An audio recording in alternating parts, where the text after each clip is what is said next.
बिस्मिल्लाहिर्रहमानिर्रहीम अस्सलाम वालेकुम दोस्तों, तुसीं देखदे पे लुडन पंजाब टीवी ते मैं तुहाडा मेज़बान मुहम्मद अहमद। सब तो पहले अपने चैनल लुडन पंजाब नूं करना है सबसक्राइब और बैल आइकॉन नूं करना है प्रेस ताकि मेरी आने वाली अच्छी और बेहतरीन वीडियो जनाब मेरे वीर वेखण। सब तो पहले जनाब ए झोटी की वीडियो लाई सी एक दिन पहले। ये भाई रियाए ने जनाब टोबे तो आया ना जी, टोबे तो जनाब भाई रियाए ने, उन्होंने आके चुआई की है।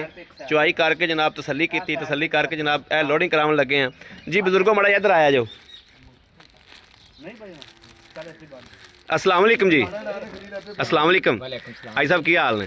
ठीक ठाक। की नाम है जी अपना? मोहम्मद मंजूर। भाई मंजूर, तुसी आके झोटी चोई है, झोटी का कोई थन च या किसी चीज़ च कोई रोला निकलिया होवे? कोई खराबी नहीं जी। दुध चोया कितना निकलिया जी? 8 किलो होया जी। 8 किलो है। आप चोई भी 2 बजे? हाँ जी, 2 बजे चोई है, हाँ जी, टाइम तो पहले चोई आप। हाँ जी।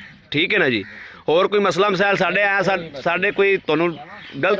जनाब बहुत शुक्रिया जी। झोटी अपने दिल है? हाँ जी, बहुत देर लगे। सोहनी है, हाँ जी, सोहनी। चंगी है। अल्लाह पाक तुहाडे नसीब करे, अल्लाह तुहानू लैणियां करे, जिस मकसद वाज लई जांदे जी अल्लाह पाक तुहाडा मकसद पूरा करे। लो जी मेरे वीरां ने वेख्या माशाअल्लाह ए झोटी पांदे पे डाले दे विच। और जनाब किसी वीर भरा ने डंगर लेना होवे, ऑनलाइन लेना होवे, उत्ते आवे तो सानू ज़्यादा खुशी हुंदी है जनाब। उत्ते आके खरीद करके लै जावे, उत्ते आके चो चवा के तसल्ली नाल लै जावे। बाकी जनाब वीरां दे सामने हमेशा लोडिंग कराई दी है और हमेशा जनाब वाइस सब्सक्राइबर की वीडियो बहुत घट लाई दी है।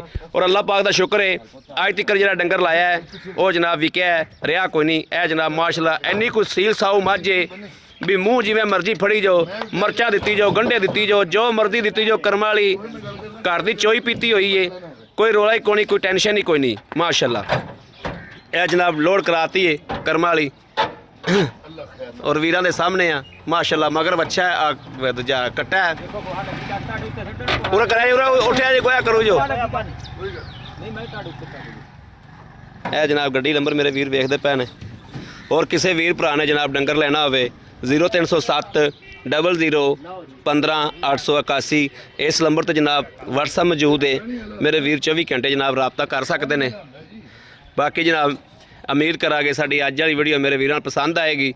पसंद आए कमेंट लाइक शेयर अपने वीर जरूर करता रहना है ताकि तुहाडा वीर तुहाडे वास्ते बाहर फिर के अच्छे तो अच्छी जानवर लैके हाजिर होंदा रहे। बाकी इस वीडियो तो अपने वीर नूं देनी इजाजत। अल्लाह ने के बान पाकिस्तान जिंदाबाद।